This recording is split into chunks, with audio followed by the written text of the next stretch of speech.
अब सूर्य उत्तरायण की ओर जा रहा है और ये भारतीय संस्कृति में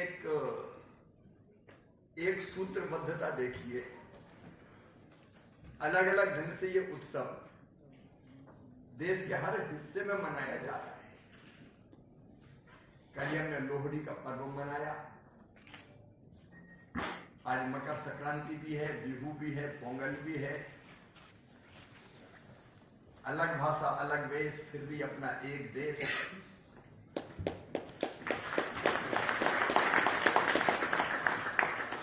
और हर मौसम का महत्व। और ये केवल परंपरा नहीं है, ये विज्ञान भी है। और विज्ञान के साथ ये वास्तविकता भी है। जब नई फसल आती है तो मन आनंद और उत्साह से भर जाता है। और अलग अलग प्रदेशों में अलग अलग ढंग से उस उत्सव को मनाया जाता है। अपनी संस्कृति की अनेकों विशेषताएं हैं।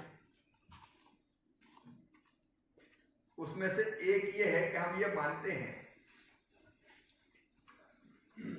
कि धरती केवल हमारे लिए नहीं है, मनुष्य मात्र के लिए है। इसलिए हम सब इस धरती को बचाए। और एक ही चेतना हम सब में है कहीं ना कहीं से, आत्मवत् सर्वभूतेषु का जो भाव है। लेकिन मैं केवल मनुष्य तक सीमित नहीं है, हमने पशुओं को भी आत्मभाव से देखा है। अब भारत और गाय का जो संबंध है दुनिया में और कहीं नहीं है। गाय हमारी संस्कृति का अभिन्न अंग है।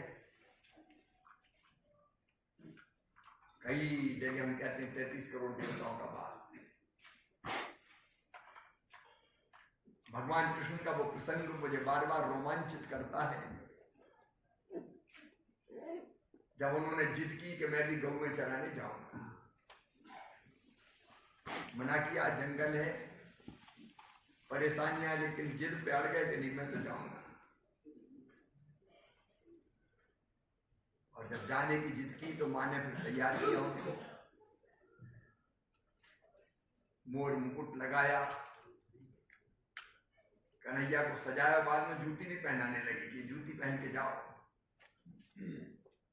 कन्हैया ने कहा भैया मैं जूती तो नहीं पहनूंगा। बोले क्यों?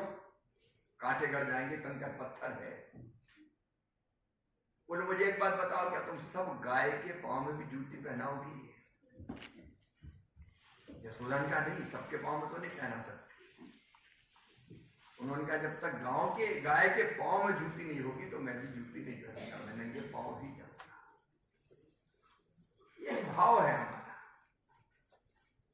कहते हैं जब वो नाम से पुकारते थे तो गऊ में दौड़ी चली आती थी और उनके थनों से दूध चूने लगता था। ये भारतीय संस्कृति ने जो एक हमारा गौ माता हो या पशुधन हो, उसके साथ रिश्ता जोड़ा हो, केवल भौतिक नहीं है, दूध का नहीं है, केवल स्वार्थ का भी नहीं है। ये अलग बात है कि आजकल हम ज्यादा स्वार्थी हो गए, लेकिन भाई एक आध्यात्मिक एक अलग तरह का संबंध है। और ये संबंधी इस धरती को, सृष्टि को बचाएगा। अगर अनबैलेंस हुआ तो जिस ढंग से पर्यावरणीय खतरे आज संपूर्ण विश्व पर मंडरा रहे, वो संकट और गहरे होंगे। मनुष्य के लिए पशुधन जरूरी है। और आज मैं बहुत बधाई देना चाहता हूं एनडीजेआर के साथियों को, अलग अलग संस्थानों को और उन किसान भाइयों और बहनों को, जिन्होंने हमारे पशुधन की अनेक नस्लों को सुरक्षित रखने में बड़ी महत्वपूर्ण भूमिका निभाई है।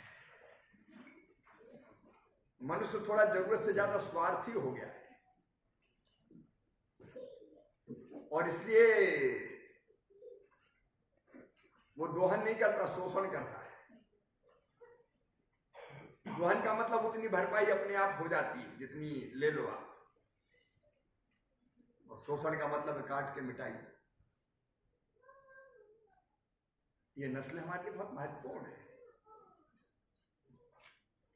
आईसीआर की पूरी टीम को भी बधाई दूंगा कि 2019 से उन्हें अभियान चलाया है कि हमारी इन परंपरागत नस्लों को बचाकर रखा जाए।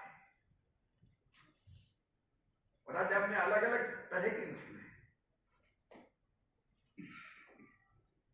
गाय भी है, मिथुन भी है। मिथुन तो देखने में ही एकदम राजा जैसा लगता है, जैसे मोजे पहने हो सफेद। ये सच में तो बड़ा काम है। अब भेड़ एक बच्चा देती थी, लेकिन हमने डेवलप कर लिया 3-3, 4-4 एक साथ। वर्षा मैडम बहुत प्रसन्न हो रही थी कि ये तो हमारे बहुत काम का है। हमारे बतख हो, मुर्गी हो, मुर्गे हो, बकरी हो, ये सब हमारी आर्थिक प्रगति में भी योगदान देते हैं। और इस काम के लिए अब मैं इनके गुण बताऊं तो यहाँ तो सब जानकारी बैठे। पिसे पिसाए को क्या पीसना है, इसमें ये है। हाँ, मुझे हमेशा रहता है, हालांकि कई बार समय की भी सीमा रहती है,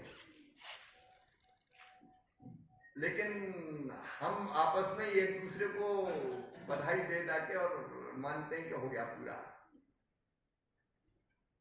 ये नास कॉम्प्लेक्स के बाहर ही ये पुरस्कार निकलना है, जनता के बीच, लोगों के बीच जाने चाहिए। हमको तो पता चल गया, मीडिया के मित्र भी है, लेकिन मीडिया के लिए ये खबर कितनी बड़ी है मुझे पता नहीं। अगर 2 नेता बयानबाजी करें और एक दूसरे को गाली दें तो हेडलाइन बनती है। उसने ये कहा, उसने कहा देख लूंगा, तू क्या है, उनका तेरी औकात क्या है। ये तो मीडिया में बड़ी खबर बनी। लेकिन अगर किसी ने एक नस्ल को बचाने का काम किया हो तो वो भी तो बड़ी खबर है भाई।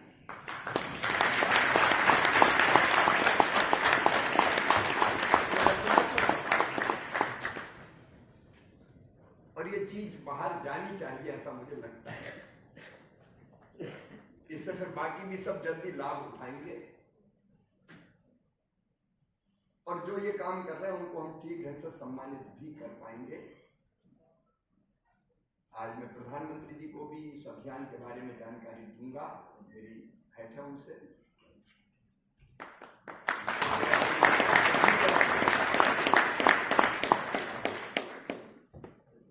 उनको जानकारी दूंगा। एनडीडीबी को मैं इसलिए भी बधाई दे रहा हूं कि आईसीआर को मिलकर एक साथ कई क्षेत्रों में काम करेंगे, ये चीजें लोगों तक पहुंचाने में। एनडीडीबी उनका एक अपना नेटवर्क और आधार है नीचे, वो पहुंचाने की। चूंकि हम सीमित लोग हैं इसलिए मैं बताने लगूं कि क्या क्या फायदे, उसका कोई मतलब नहीं है, आप सब लोग जानते हैं। एक बार फिर हृदय से बधाई देता हूं। देखो, दोनों दिशाओं में हम बहुत महत्वपूर्ण काम कर रहे हैं। एक तरफ नई नई किस्में तैयार करना अनाजों की, फलों की, सब्जियों की, और दूसरी तरफ अपनी परंपरागत नस्लों को संरक्षित करना, बचाना, उन पर हमारा संप्रभु अधिकार रहे, इसकी कोशिश करना। ये दोनों काम अत्यंत महत्वपूर्ण हैं, और इन काम में जिन मित्रों ने उपलब्धि हासिल की है, मैं उनको एक बार फिर हृदय से बधाई देता हूं, उनका अभिनंदन करता हूं, और एक बार जोरदार ताली बजा के अभिनंदन।